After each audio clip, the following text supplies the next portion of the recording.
Innal hamdalillah nahmaduhu wa nasta'inuhu wa nastaghfiruh wa na'udzu billahi min shururi anfusina wa sayyiati a'malina may yahdihillahu fala mudilla lahu wa may yudlil fala hadiya lahu. Asyhadu an la ilaha illallah wahdahu la syarika lahu wa asyhadu anna Muhammadan abduhu wa rasuluhu la nabiyya ba'dahu. Qala Allah ta'ala fi kitabil karim, ya ayyuhalladzina amanu ittaqullaha haqqa tuqatih wa la tamutunna illa wa antum muslimun. Wa qala Allah ta'ala, ya ayyuhan nas ittaqu rabbakum alladzi khalaqakum min nafsin wahidah wa khalaqa minha zawjaha wa batha minhuma rijalan katsiran wa nisaa'a wattaqullaha alladzi tasalluna bihi wal arham innallaha kana 'alaykum raqiba. Wa qala Allah ta'ala, ya ayyuhalladzina amanu ittaqullaha wa qulu qawlan sadida yuslih lakum a'malakum wa yaghfir lakum dhunubakum wa man yuti' Allaha wa rasulahu faqad faza fawzan 'azima. Amma ba'd.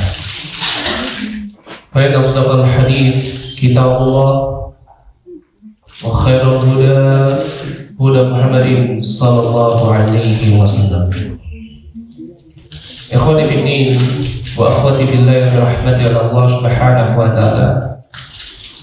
Alhamdulillah, segala puji bagi Allah subhanahu wa ta'ala yang telah memberikan kepada kita nikmat yang begitu besar, yaitu nikmat untuk kita senantiasa bisa istiqamah di dalam iman, dan juga nikmat untuk kita senantiasa bisa istiqamah di dalam agama yang selamat ini, dan juga nikmat yang berupa keistiqomahan untuk kita senantiasa bisa berada di dalam jalan yang lurus.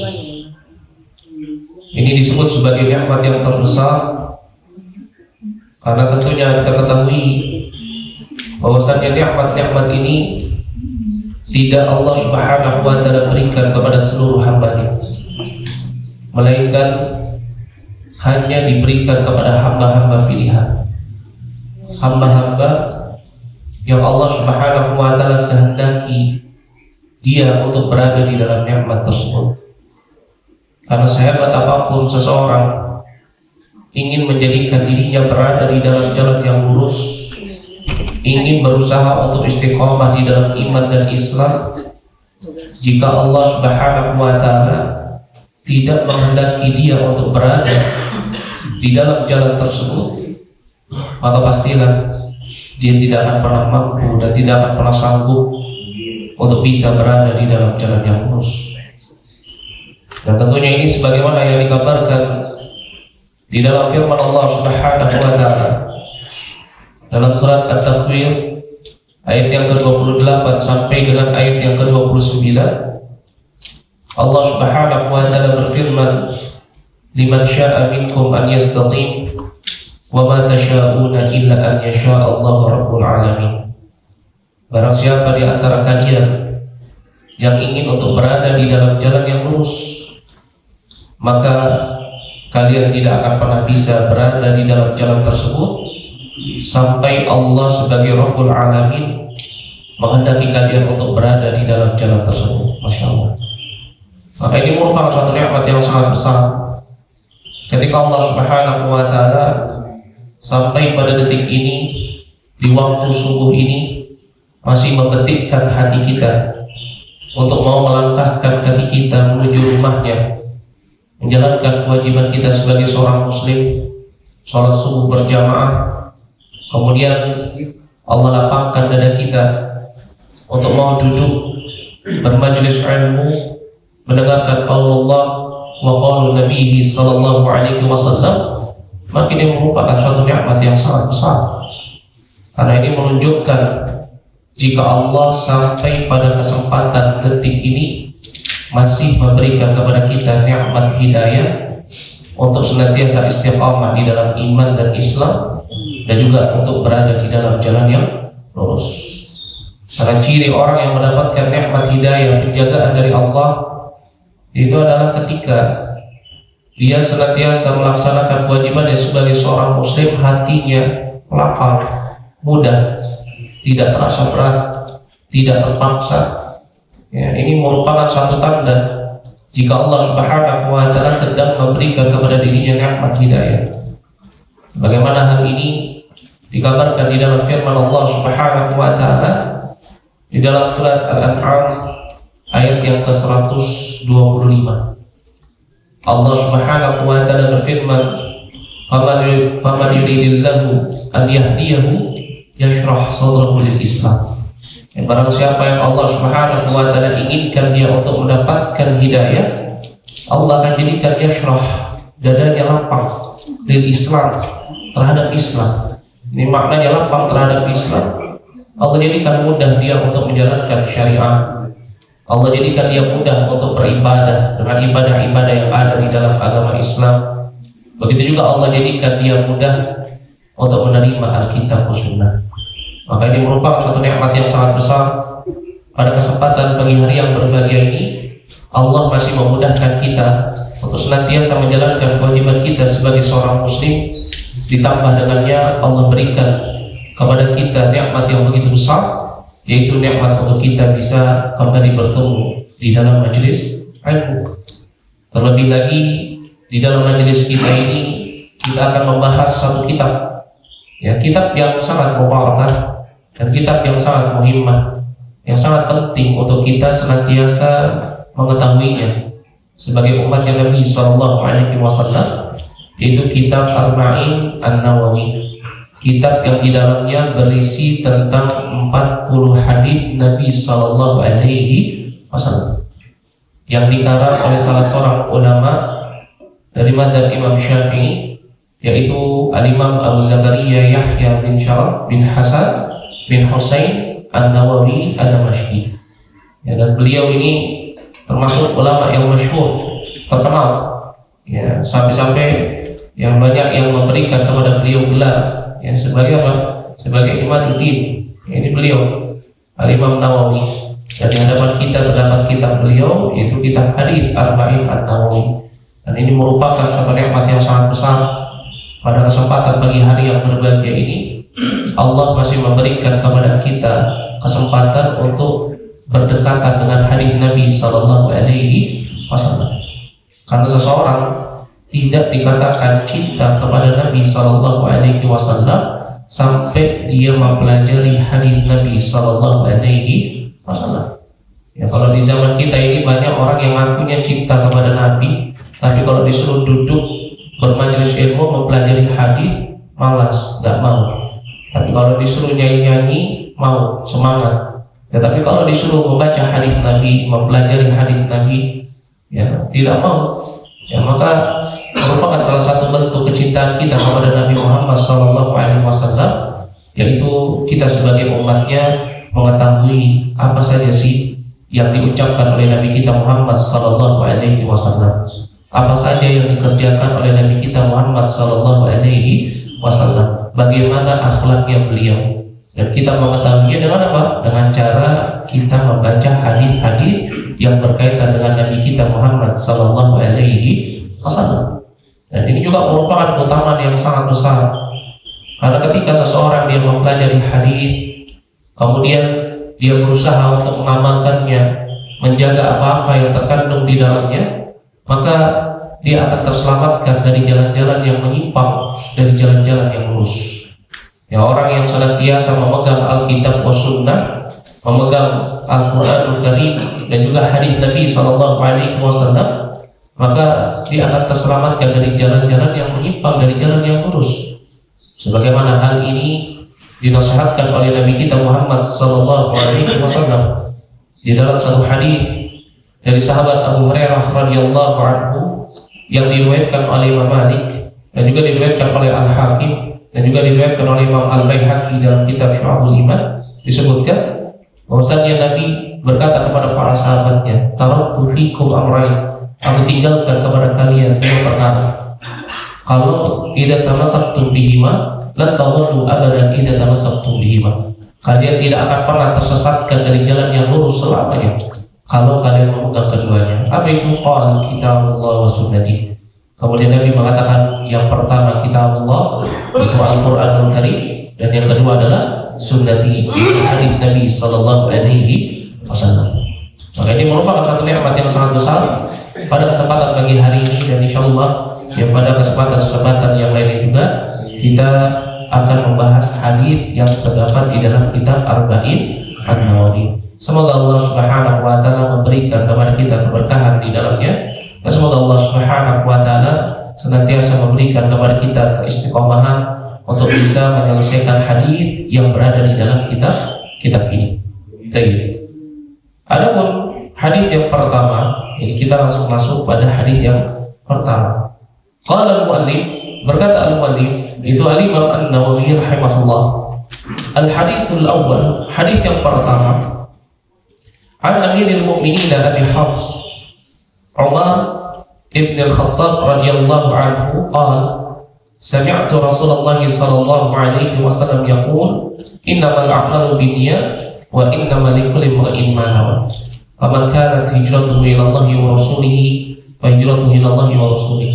Waman kanat hijratuhu lidunya yusibuha aw imra'atin yankahuha fa hijratuhu ila ma hajara ilaihi. Hadis yang diriwayatkan oleh dua imam al-muhadditsin, ini Abu Abdullah Muhammad ibnu Ismail bin Ibrahim bin Al-Mughirah bin Bardizbah Al-Bukhari, wa Abu Husain Muslim bin Al-Hajjaj bin Muslim Al-Qushairi An-Nisaburi di Sahihayhima. Ya, baik. Disebutkan oleh Imam Nawawi rahimahullah, al-hadithul awal, hadis yang pertama, an Amiril Mu'minin, dari Amirul Mu'minin. Ini Amirul Mu'minin itu maknanya apa? Pemimpinnya orang-orang beriman. Siapa beliau? Abu Hafs Umar ibn al-Khattab radhiyallahu anhu. Itu siapa? Abu Hafs. Ini Abu Hafs ini merupakan nama kunyah. Namanya siapa? Umar bin al-Khattab. Ini ayahnya namanya Al-Khattab radhiyallahu anhu. Disebutkan radhiyallahu anhu ini menunjukkan bahwasannya Al-Khattab ini bukan seorang muslim, bukan sahabat Nabi sallallahu alaihi wasallam. Kenapa? Karena disebutkan radhiyallahu anhu. Semoga Allah Subhanahu wa taala meridhoinya. Bunya ini kembali kepada siapa? Umar. Ya, dan Umar ini siapa? Umar ini merupakan sahabatnya Nabi sallallahu alaihi wasallam.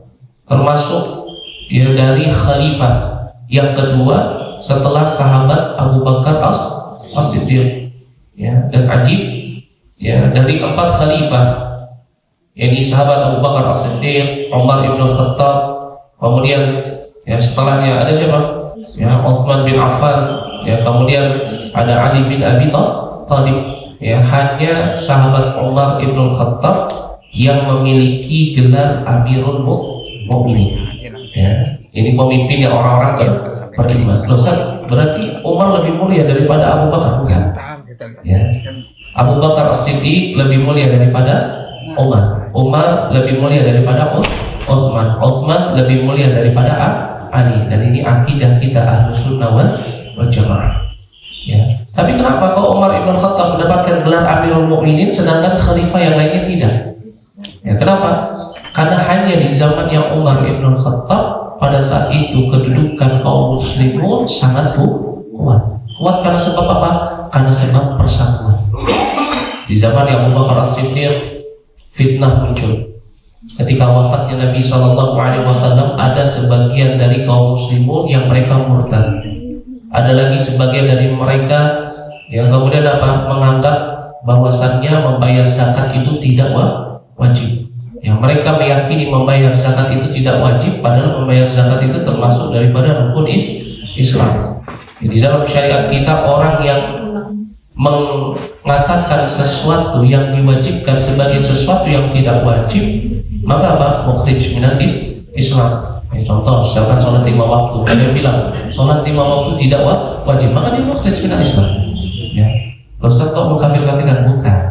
Ya, kita mengingatkan kalau sampai ada orang yang berpikir seperti itu, maka hendaknya memperbarui syahadat. Agar apa? Agar jangan sampai nanti capek-capek beramal dengan amalan-amalan Islam, ternyata apa? Ternyata Islamnya telah batal karena dia memahami sholat 5 waktu tidak wajib. Kalau ada yang meyakini sholat Jumat tidak wajib, maka di dalam syariat kita jumhur ulama selalu mengatakan mukhrij minal Islam. Dan di zamannya Abu Bakar As-Siddiq ada orang-orang yang memiliki pemikiran bahwasanya membayar zakat itu tidak wajib. Maka dari itu sahabat Abu Bakar As-Siddiq memerangi mereka. Ya, sehingga akhirnya apa? Sehingga akhirnya di zaman yang Abu Bakar As-Siddiq banyak terjadi peperangan. Ya, sehingga keadaan itu belum kondusif karena baru ditinggal oleh Nabi Sallallahu Alaihi Wasallam. Maka di zaman Umar Ibn Khattab inilah ya kaum muslimun mukminun pada saat itu mereka bersatu sehingga akhirnya apa? Islam mendapatkan kejayaan. Maka dari itu beliau disebut sebagai Amirul Mukminin, pemimpin yang orang-orang beriman. Ya, adapun di zaman yang Utsman bin Affan muncul fitnah Khawarij. Ya, bahkan siapa Utsman bin Affan yang dibunuh ya oleh salah seorang Khawarij, sehingga kaum muslimin pada saat itu terjadi perpecahan. Begitu juga di zaman yang Ali bin Abi Thalib. Ini apa efek dari pembunuhan Utsman bin Affan menyebabkan terjadinya dua kubu, ya kubunya Muawiyah dan juga kubunya Ali bin Abi Thalib. Nah, Muawiyah ini termasuk masih keluarganya daripada Utsman bin Affan, menuntut agar pembunuhnya Utsman bin Affan diadili terlebih dahulu sebelum diangkatnya khalifah. Ya, tetapi sahabat Ali bin Abi Thalib yang memiliki pandangan yang berbeda, ya, sehingga di sinilah terjadi letak ya permasalahan antara Muawiyah dengan Ali bin Abi Thalib, sehingga akhirnya kaum muslimun terbagi menjadi dua kubu. Maka dari itu hanyalah di zaman yang Umar Ibn Khattab pada saat itu seluruh kaum muslimun wal mukminun bersatu sehingga Islam mendapatkan kejayaannya. Maka dari itu beliau disebut sebagai siapa? Sebagai Amirul Mukminin. Umar bin Khattab radhiyallahu anhu selain sebagai Amirul Mukminin, beliau memiliki kunyah Abu Hafs. Ini kenapa? Karena beliau punya anak perempuan yang bernama siapa? Hafsah. Hafsah ini siapa? Zaujatun Nabi sallallahu alaihi wasallam. Yaitu siapa? Istrinya Nabi sallallahu alaihi wasallam. Berarti sahabat Umar bin Khattab ini termasuk ya mertuanya Nabi sallallahu alaihi wasallam. Kenapa? Karena anak perempuan beliau menikah dengan Nabi kita Muhammad sallallahu alaihi wasallam. Qala sami'tu Rasulullah sallallahu alaihi wasallam yaqul. Beliau mengatakan, sami'tu, aku mendengar Rasulullah sallallahu alaihi wasallam yaqul. Di kalimat sami'tu wa nadartu, ya aku mendengar ya Nabi sallallahu alaihi wasallam, atau aku melihat Nabi sallallahu alaihi wasallam, atau qala li, atau berkata kepadaku Nabi sallallahu alaihi wasallam. Ini menunjukkan apa? Menunjukkan bahwasanya sahabat Umar Ibn Khattab atau sahabat yang meriwayatkan hadis itu langsung meriwayatkan hadis dari Nabi sallallahu alaihi wasallam. Ini tanpa badil wasithah, tanpa perantara. Masih nanti kalau di dalam hadis ada sebutan qala Rasulullah atau an Rasulillah, ini biasanya datangnya dari apa? Yang tak langsung dari rawi hadis, yaitu dari sahabat yang lain. Tetapi kalimat sami'tu Rasulullah sallallahu alaihi wasallam yaqul, ini menunjukkan bahwasannya beliau sahabat Umar Ibn Khattab radhiyallahu anhu, beliau langsung mendengar hadis ini dari Nabi sallallahu alaihi wasallam. Yaqul, Nabi sallallahu alaihi wasallam beliau bersabda, innamal a'malu binniyat wa innamal likulli imrin ma nawa.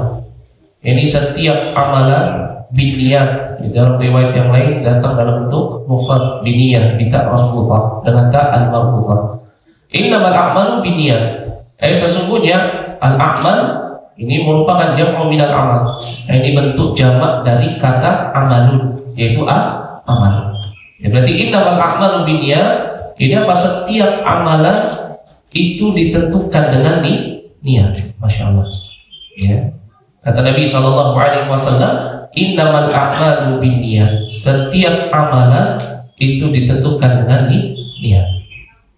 Maka dari itu para ulama membuat kaidah fiqhiyah dari hadis Nabi Shallallahu Alaihi Wasallam ini, innamal a'malu binniyat, yaitu apa? Bahwasanya an-niyyah syartun li sa'iril amal, biha shalahu wal fasadu lil amal. Kata para ulama, niat ini merupakan salah satu syarat untuk amalan. Suatu amalan bisa menjadi baik, bisa menjadi buruk, itu karena sebab niat. Ya, orang sholat, ya, satu masjid, kemudian apa? Satu safnya sama di depan. Ya, yang satu niatnya supaya dibilang sebagai orang yang alim, yang satu niatnya karena Allah. Kira-kira ibadahnya sama nggak? Nggak sama. Yang satu bisa ibadahnya baik, yang satu ibadahnya menjadi rusak. Masya Allah. Kenapa? Karena innamal a'malu binniyat. Karena setiap amalan itu ditentukan dengan niatnya. Masya Allah. Nah, dari itu ini menunjukkan kepada kita hadis ini hadis yang sangat penting. Kenapa? Para ulama menyebutnya sebagai apa? Sebagai umdatul a'malil qalb, sebagai fondasi daripada amalan hati. Ya, karena yang namanya amalan itu ada amalan qalbiyah, ada amalan jawariyah. Ini amalan lafdiyah. Ini ada amalan qalbiyah, itu amalan dari hati. Ada yang disebut sebagai amalan jawariyah, yaitu yang dilakukan oleh anggota tubuh. Ada juga amalan lafdiyah, yaitu apa? Amalan yang melalui lafaz atau lisan. Ada juga amalan madiyah, yaitu amalan-amalan yang berkaitan dengan harta. Dan setiap amalan itu pasti kaitannya dengan qalbiyah, dengan hati. Maka dari itu hadis ini disebutkan oleh para ulama sebagai fondasi daripada amalan hati. Kenapa? Karena ini menerangkan kepada kita bahwasanya setiap amalan, mau itu lafdiyah, jawariyah, maniyah, itu tidak akan bermanfaat kecuali kalau amalan hatinya baik. Kalau amalan hatinya baik, maka amalannya pun akan menjadi baik.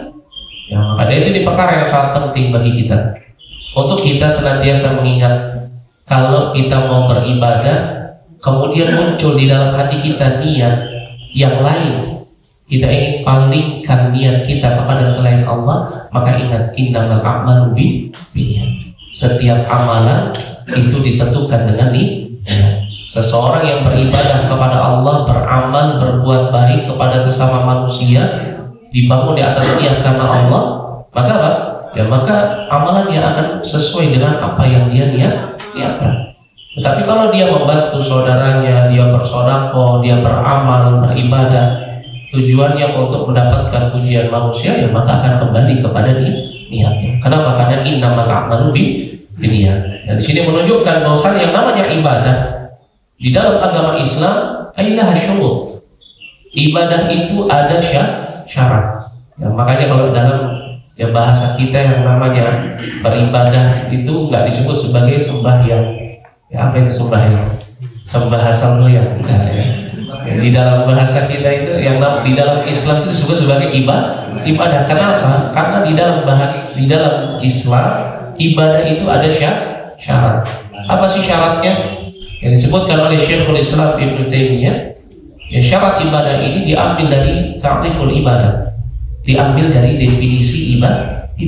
Apa itu? Ismun jami'un likulli ma yuhibbuhullahu wa yardah, yang minal a'mal awil aqwal zahiran kana aw batinan. Yang namanya ibadah itu adalah suatu kata yang mencakup atas apa-apa yang Allah cintai dan apa-apa yang Allah ridhai. Minal aqwal, dari perkataan, awil af'al, atau perbuatan, zahiran kana aw batinan, yang tampak ataupun yang tersembunyi. Maka di dalam Islam suatu ibadah kalau tidak mendatangkan kecintaan Allah, kalau tidak mendatangkan keridhaan Allah, maka tidak bisa disebut sebagai suatu ibadah. Meskipun orang menganggapnya sebagai suatu hal yang baik, meskipun orang menganggapnya itu adalah kebaikan, kalau tidak mendatangkan kecintaan Allah, tidak mendatangkan keridhaan Allah, maka tidak bisa disebut sebagai suatu ibadah. Contohnya apa nih? Ibadah yang dianggap baik tetapi ya, atau sesuatu yang dianggap baik, ya, tetapi tidak mendatangkan kecintaan dan keridhaan Allah. Contoh apa?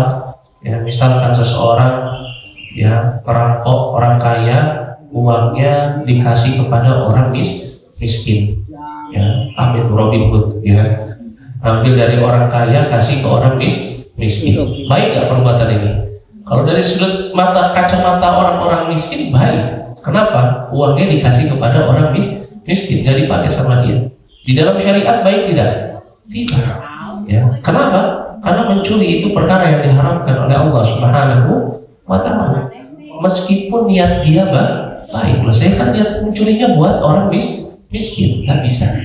Ya. Kenapa? Karena amalan-amalan, ya, yang berkaitan dengan maliyah, jawariyah, itu tergantung kepada niatnya. Ya, maka dari itu ini perkara yang sangat penting bagi kita untuk mengetahui setiap amalan ditentukan dengan niatnya. Ini menunjukkan apa? Ibadah itu ada syarat. Syarat yang pertama mendatangkan kecintaan Allah, dan syarat yang kedua itu mendatangkan keridhaan Allah. Dan Allah nggak ridho kepada hambanya sampai hambanya itu beribadah hanya kepada dirinya semata. Sebagaimana Allah Subhanahu wa Ta'ala berfirman, ya, di dalam surat Al-Baqarah, "Wala tardu li'ibadihi kufur." Allah nggak ridho jika hambanya itu kufur kepada dirinya, dan termasuk kekufuran yang terbesar itu apa? Ketika seseorang melakukan kesyirikan, ya, dan memalingkan niat di dalam ibadah yang seharusnya untuk Allah Subhanahu wa Ta'ala kemudian dipalingkan kepada selain Allah supaya mendapatkan pujian dari manusia, supaya dianggap sebagai orang yang baik. Maka ini juga termasuk daripada kesyirikan dan disebut sebagai syirik kecil. Disebutkan di dalam hadis Nabi SAW dari sahabat Mahmud bin Labid yang diriwayatkan oleh Imam Tirmidzi, Nabi SAW katakan kepada para sahabatnya, "Inna akhwafa ma akhafu alaikum syirkul asghar." Perkara yang paling aku takutkan terjadi pada diri kalian itu adalah syirik kecil. Faqila, maka Nabi SAW ditanya, "Ma huwa syirkul asghar ya Rasulullah?" Apa itu syirik kecil wahai Rasulullah? Maka beliau katakan, ar-riya, itu apa? Seseorang beribadah tetapi ingin untuk apa? Untuk dipuji, dilihat. Riya itu dari kata ro'aya, ya, sum'ah, dari kata sami'a yasma'. Ini ingin dipuji, ingin didengar. Nah, maka dari itu ini perkara yang harus menjadi perhatian bagi kita, sampai-sampai Nabi SAW sangat takut itu terjadi, ada dan menjangkiti para sahabatnya. Itu apa? Ujub riya. Ya, ketika orang beribadah, sholatnya dibagus-baguskan. Ketika baca Quran, bacaannya dibagus-baguskan. Ketika dikirnya dikeras-keraskan biar orang tahu dia min ahli dzikir. Ya, ketika sodakohnya ditampakkan, dipamerkan. Ya, ketika kurbannya pengen yang terbaik agar dianggap sebagai orang yang hebat, bisa berkorban dengan kurban yang mahal. Ini dia. Ya, hati-hati. Ya. Seseorang kalau ibadahnya sudah tercampur dengan riya, ya maka ya, ibadahnya tidak diterima di sisi Allah Subhanahu wa Ta'ala. Kenapa? Innamal a'malu binniyat. Karena setiap amalan ditentukan dengan niatnya. Kalau dia niatkan karena Allah, maka Allah akan memberikan balasan dari amalan. Tetapi kalau dia niatkan untuk dunia, atau dia niatkan untuk mendapatkan pujian manusia, keridhaan manusia, ya maka apa? Kembali kepada apa yang dia niatkan. Dia tidak akan mendapatkan pahala dari Allah Subhanahu wa Ta'ala. Kenapa? Karena amalan ibadahnya tidak diterima. Karena salah satu syarat amalan ibadah itu diterima adalah dibangun di atas niat yang baik, dibangun di atas keikhlasan, hanya mengharapkan wajah Allah. Disebutkan di dalam hadis, ya, yang diriwayatkan oleh Imam Nasa'i. Disebutkan di dalam hadis dari sahabat Abu Umamah Al-Bahili yang diriwayatkan oleh Imam Nasa'i, Nabi SAW, ya, beliau mengatakan kepada para sahabatnya, "Innallaha la yaqbalu minal amal illa ma kana lahu khalisan wa batughiya bihi wajhu." Sesungguhnya Allah tidak akan menerima amalan hambanya kecuali amalan itu dibangun di atas keikhlasan dan hanya mengharapkan wajah Allah. Masya Allah. Maka ini perkara yang sangat penting bagi kita. Jangan sampai kita capek-capek beribadah kepada Allah. Kita sudah banyak mengeluarkan harta kita dalam rangka bersedekah, tetapi ternyata apa? Amalan ibadah kita nggak diterima cuma karena sebab apa? Kita palingkan niat yang seharusnya untuk Allah, kita palingkan kepada selain Allah. Maka dari itu, hadis ini hendaknya untuk senantiasa kita ingat.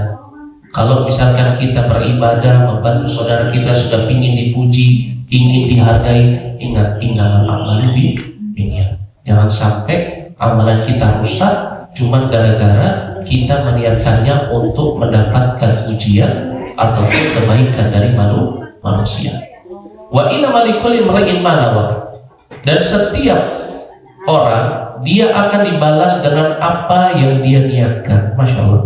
Ini disebutkan oleh para ulama, maknanya adalah bahwasanya niat itu merupakan tamyiz bainal ibadah ba'daha ba'd. Jadi niat ini merupakan apa? Pembeda antara ibadah yang satu dengan ibadah yang lainnya. Ya, ini juga perkara yang sangat penting bagi kita. Itu bahwasanya yang namanya ibadah yang satu dengan yang lain itu ditentukan dan dibedakan dengan niat. Ya. Jadi apa? Jadi di sini menunjukkan apa? Walaupun gerakannya sama, lafadznya sama, waktunya sama, tempatnya sama, tapi kalau niatnya beda, maka amalan ibadahnya beda. Ya. Contoh misalkan seseorang ya dia sholat subuh 2 rakaat, dimulai dari takbiratul ihram, diakhiri dengan salam, membaca Al-Fatihah. Ada orang 2 rakaat juga sama waktunya subuh. Mulainya dari takbiratul ihram sampai salam, kemudian membaca Al-Fatihah, lafadznya semua sama, gerakannya sama, waktunya sama di waktu subuh. Tapi yang satu niatnya sholat subuh, yang satu niatnya sholat apa? Sholat sunnah qabliyah subuh. Sama atau beda? Beda. Kenapa? Karena memang yang namanya ibadah itu adalah tamyiz. Ini pembeda antara ibadah yang satu dengan ibadah yang lainnya. Contoh yang lain. Seorang dia bangun di waktu subuh, dia mandi, ya, mandi wajib sambil berwudu, bersuci. Tujuannya bersuci karena ingin sholat. Ya, mungkin dia mandi dulu, kemudian apa? Dia berwudu, sholat. Ya. Ada orang yang juga bangunnya sama waktunya, tetapi dia mandi bukan untuk apa? Bukan untuk berwudu. Cuman karena nanti habis sholat saya mau langsung pergi ke kantor, jadi saya mandi sekalian saja. Baru setelah itu wudu. Yang satu mandi besar, yang satu apa? Niatnya ibadah karena Allah, yaitu melakukan tahurah, ini apa? Bersuci. Yang satunya mandi biasa. Ya. Maka apa? Innamal a'malu binniyat wa innamal likulli imri'in ma nawa. Pahalanya berbeda. Yang satu diniatkan karena sebab dia mau bekerja, dia mandi. Yang satu diniatkan karena mau sholat sekalian, dia mau mandi besar. Maka apa? Pahalanya berbeda. Yang mendapatkan pahala adalah yang meniatkannya sebagai ibadah. Masya Allah. Sama seperti orang, ya, kita sebagai laki-laki keluar dari rumah, ya, ingin mencari apa? Rizki Allah, nafkah. Kita niatkan ibadah karena Allah. Saya pergi keluar meniatkan untuk mencari, ya, rizki Allah. Sebagai laki-laki bertanggung jawab karena Allah perintahkan berikan saya amanah ibadah. Dengan orang yang keluar cuma sekedar apa? Mencari uang, meskipun sama. Tujuannya adalah untuk memberi nafkah kepada istri, anak-anak yang memberikan kecukupan. Tetapi yang satunya diniatkan untuk ibadah, yang satunya hanya sekedar untuk mencari harta, supaya sekedar rumah tangganya utuh, gak ada keributan. Ya, maka apa? Maka pahalanya pun berbeda. Maka dari itu Nabi SAW beliau mengatakan innamal a'malu binniyat wa innamal likulli imri'in ma nawa. Setiap amalan itu ditentukan dengan niatnya, dan setiap orang ya itu akan dibalas sesuai dengan apa yang dia niatkan. Masya Allah. Maka ketika kita mengetahui ilmu ini yang disampaikan oleh Nabi SAW, maka dengannya kita bisa senantiasa selalu meniatkan semua amalan kita untuk Allah Subhanahu wa ta'ala. Yang anak-anak bantu orang tuanya, niatkan karena Allah, ikhlaskan. Yang istri masak untuk suaminya, niatkan karena Allah. Yang suaminya juga mencari nafkah, niatkan karena Allah. Berbuat baik kepada tetangga, berbuat baik kepada orang-orang miskin, anak-anak yatim, niatkan karena Allah Subhanahu wa ta'ala. Sampai kita senyum saja kepada saudara kita, kalau kita niatkan karena Allah, kita niatkan ibadah, maka itu pun bisa bernilai ibadah. Meskipun kita hanya senyum sama saudara kita, bertemu di pinggir jalan, misalkan tetangga, senyum, assalamualaikum Pak, mau kemana? Hanya seperti itu. Tetapi kita niatkan yang ibadah karena Allah, maka terhitung sebagai suatu ibadah. Ya, maka dari itu ini perkara yang sangat penting bagi kita untuk kita senantiasa mengetahuinya. Bahwasanya setiap amalan ditentukan dengan niatnya, dan setiap orang akan dibalas sesuai dengan apa yang dia niatkan. Ya, dan ini juga menjadi pelajaran bagi kita di dalam bab-bab fikih. Bahwasanya bahwasanya niat itu merupakan pembeda antara amalan ibadah yang satu dengan amalan ibadah yang lainnya. Sehingga nggak bisa seseorang niatnya dua di dalam satu ibadah. Contoh, ya, misalkan seorang dia terlambat bangun untuk sholat sunnah qabliyah subuh, tiba-tiba dia datang ke masjid, imamnya sudah sholat subuh, sedang mendirikan sholat subuh. Ya, waduh, gimana dia? Oh, sudahlah. Ya, saya pernah dengar katanya niat boleh digabungkan. Akhirnya dia gabungkan sholat sunnah sama sholat wajib. Ya, untuk mendapatkan dua amalan dikatanya bisa, nggak bisa. Ya, kenapa? Karena niat itu pembeda antara amalan yang satu dengan amalan yang lainnya. Dia harus memilih dia mau sholat yang mana, sholat wajib atau sholat sunnah. Ya, kenapa? Karena innamal a'malu binniyat wa innamal likulli imri'in ma nawa. Ya, setiap amalan ditentukan dengan niatnya, dan setiap orang dibalas sesuai dengan niatnya. Kalau dia niatnya sholat subuh, ya dia mendapatkan utama dan pahala daripada sholat subuh. Kalau dia niatkan sholat qabliyah subuh, ya maka diniatkan ya sesuai dengan apa yang dibalas sesuai dengan apa yang dia niatkan. Masya Allah. Ya, nah ini juga sama. Ya, kaitannya dengan apa? Sama juga dengan ketika seseorang ya dia sedang safar. Dia belum sholat zuhur. Masuk waktu asar. Ya, dia sedang safar, belum sholat zuhur, masuk waktu asar. Kemudian dia sholat bersama dengan imam. Ya, dia bingung niatnya. Ini saya niat sholat zuhur dulu atau sholat asar. Sebagian ulama berbeda pendapat. Ada yang mengatakan sholat itu harus tertib. Jadi kalau mengikuti pendapat ini, berarti dia harus sholat zuhur dulu baru sholat asar. Dia dapat uzur karena sedang safar. Ya, baru setelahnya dia sholat asar. Kenapa? Karena waktu zuhurnya sudah habis. Maka yang didulukan adalah yang pertama. Ya, sebagian ulama mengatakan enggak mesti tertib. Ya, dia bisa sholat asar dulu, baru setelahnya sholat zuhur dia menjamak karena dia sedang safar. Nah, ketika dalam keadaan seperti inilah, ya, kita butuh untuk memahami hadits ini. Ya, sehingga ketika seseorang yang mengambil pendapat untuk enggak saya harus tertib, maka boleh imamnya sholat asar, dia niatnya sholat zuhur, maka enggak apa-apa. Ya, dia akan dibalas sesuai dengan niatnya. Ya, karena terkadang innamal a'malu binniyat wa innamal likulli imri'in ma nawa. Nah, di sini pentingnya kita mempelajari tentang bab ini, yaitu bab tentang niat. Kemudian kata Nabi SAW, "Faman kanat hijratuhu ila Allah wa rasulih." Maka barang siapa yang hijrahnya karena Allah dan Rasulnya. Apa sih hijrah itu? Hijrah itu disebutkan oleh para ulama, maknanya adalah al-intiqal, yaitu berpindah. Ini lugatan secara bahasa. Ini adapun secara syar'i makna daripada hijrah itu adalah apa? Ya, yantaqil min biladil kufri ila biladil Islam.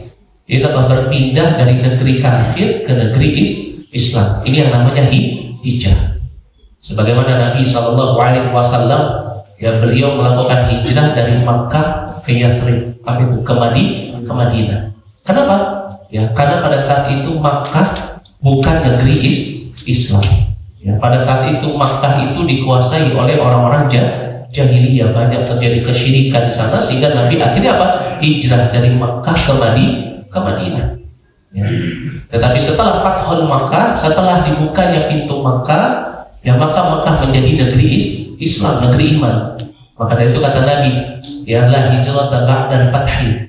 Tidak ada hijrah setelah pembukaan pintu Makkah. Kenapa? Karena Makkah sudah menjadi biladul iman. Nah, ini hijrah. Itu apa? Berpindah dari negeri kafir ke negeri muslim.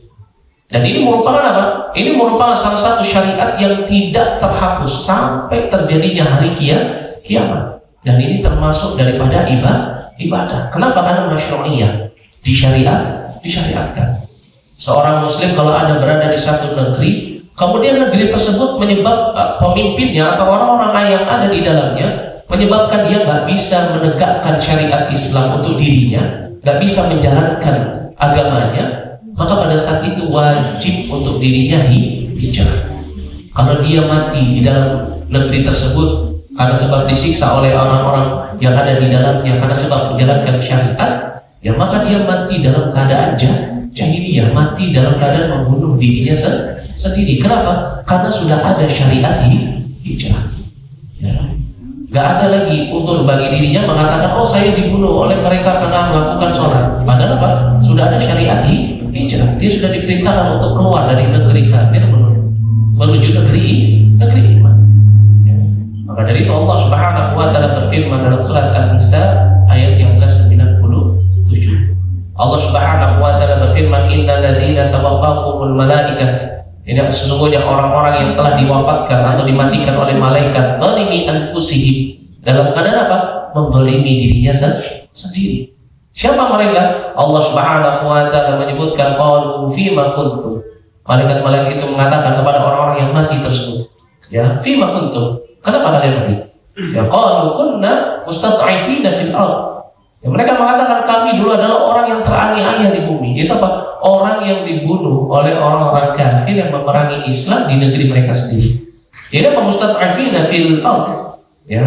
Oh, maka malaikat-malaikat itu mengatakan alam takun ardullahi wasi'ah. Bukankah Allah telah menjadikan buminya itu sebagai bumi yang luas? Sehingga apa? Sehingga kalian bisa apa? Bisa untuk ya Fathul Haji, ya. Sehingga kalian bisa apa? Sehingga kalian bisa untuk hijrah pindah. Tapi kalian gak mau, ya. Faulaika ma'wahum jahannam wa sa'at masirah. Maka tempat kembali mereka adalah jahannam. Maka dari itu apa? Hijrah ini hukumnya bisa menjadi wajib. Wajib bagi siapa? Bagi orang yang berada di negeri kafir tetapi tidak mau apa? Pindah ketika dia dizalimi. Ya. Menjadi wajib ketika apa? Ketika seorang nggak bisa menjalankan syariat Islam, dia diberikan adab, tapi dia nggak mau apa? Nggak mau pindah. Ya. Maka itu ini merupakan satu yang termasuk daripada ibadah. Itu apa? Seseorang yang taqil, ya, min biladil kufri ila biladil iman, berpindah dari negeri kafir menuju negeri iman. Dan Nabi SAW ya memberikan contoh dari apa yang beliau ajarkan kepada para sahabatnya, innamal a'malu binniyat wa innamal likulli imrin ma nawa. Itu apa? Contoh pada syariat hijrah. Kata Nabi SAW, faman kanat hijratuhu ila Allah wa rasulih. Barang siapa yang hijrahnya karena Allah dan Rasulnya, ya, fa hijratuhu ila Allah wa rasulih, maka hijrahnya itu akan kembali kepada Allah dan Rasulnya. Jadi maknanya apa?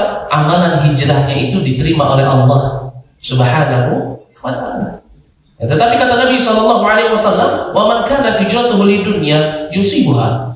Barang siapa yang hijrahnya itu karena dunia yang dia inginkan. Ya. Itu apa? Mungkin karena ada wanita yang dia cintai, pergi hijrah, dia ikut hijrah. Atau mungkin apa? Karena sebab ya kalau di tempat yang baru dagangannya akan lebih laris. Ya kan sebab dunia.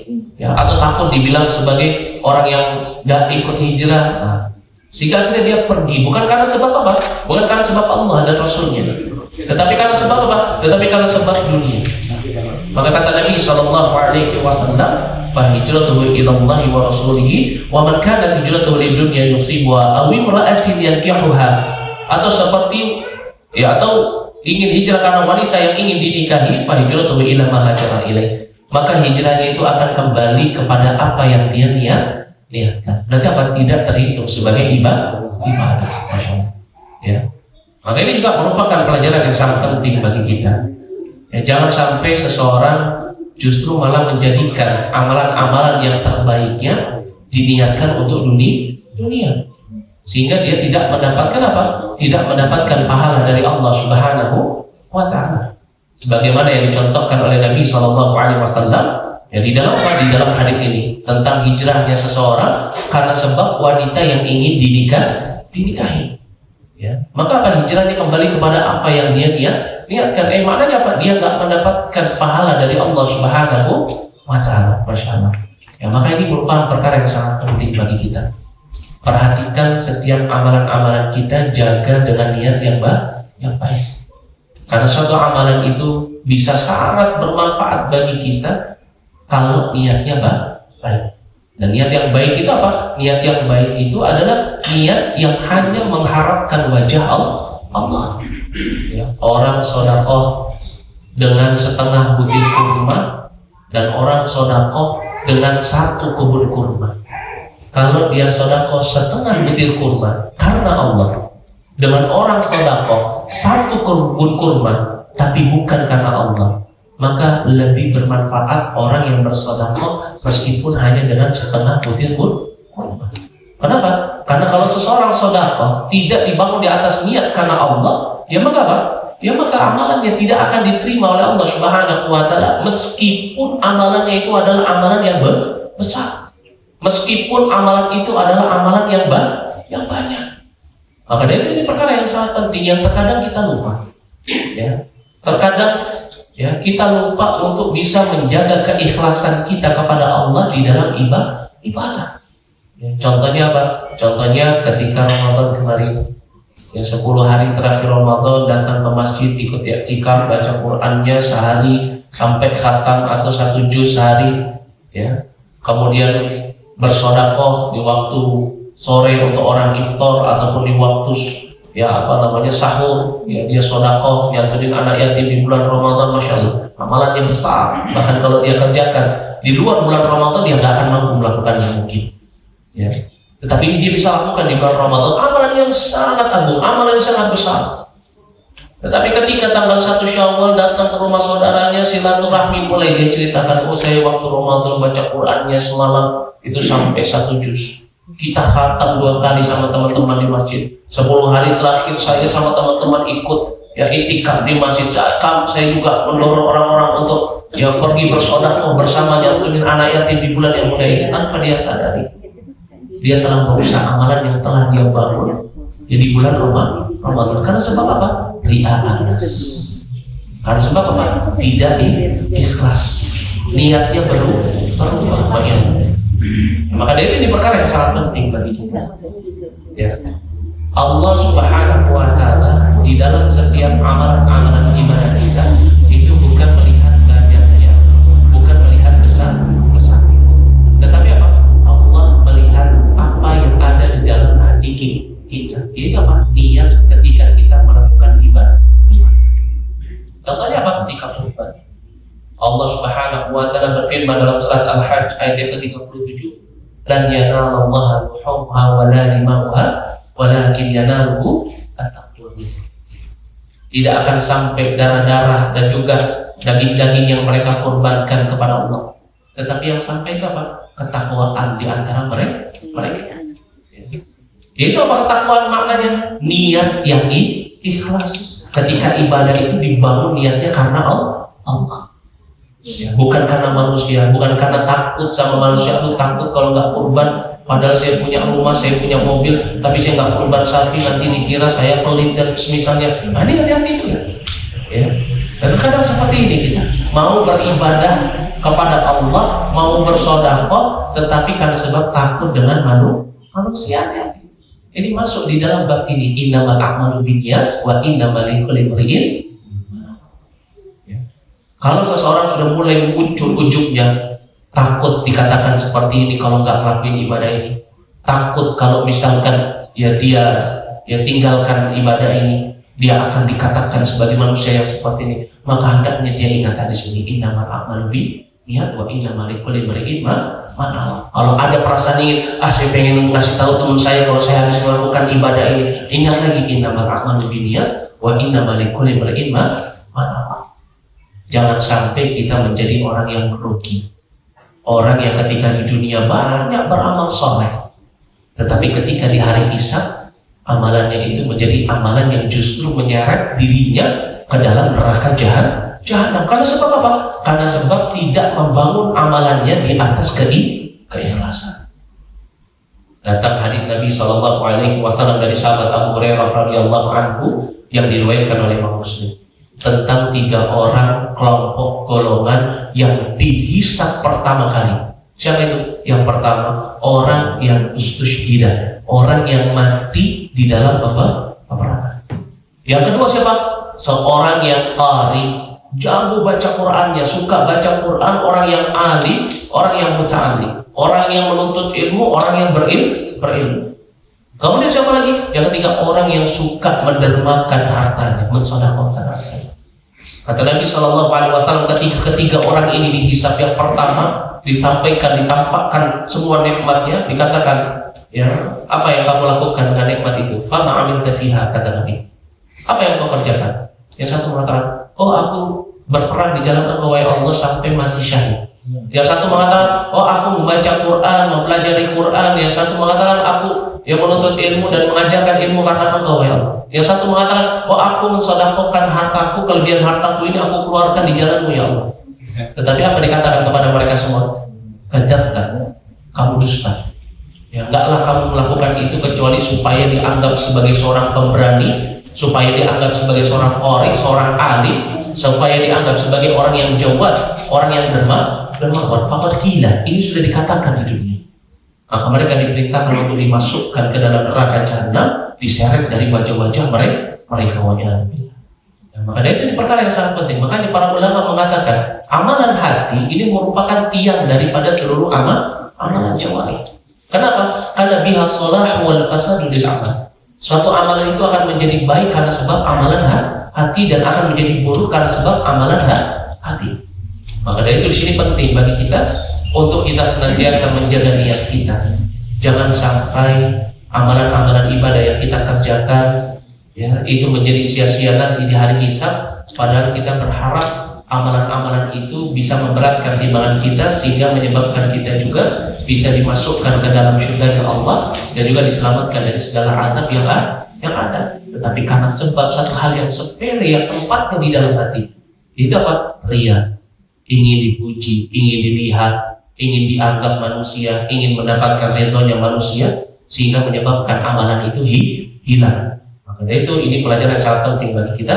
Innamal a'malu binniyat wa innamal likulli imri'in ma nawa. Baik. Sudah syuruk belum? Sudah syuruk atau sudah ya? Baik, kalau begitu ya anak tadi nungguin kok nggak ada bunyi-bunyinya. Jadi matahari sudah tampak. Baik, kalau begitu kita cukupkan sampai di sini. Ya, kurang lebihnya saya mohon maaf jika ada kesalahan kata, itu datang dari saya, dan jika benar itu datang dari Allah Subhanahu wa taala. Wa nastaghfirullah wa atubu ilaih wa ra'fu minkum wa minkunna nastaghfirullah subhanahu wa bihamdihi asyhadu an la ilaha illa anta astaghfiruka wa atubu ilaih. Ya, assalamualaikum warahmatullahi wabarakatuh.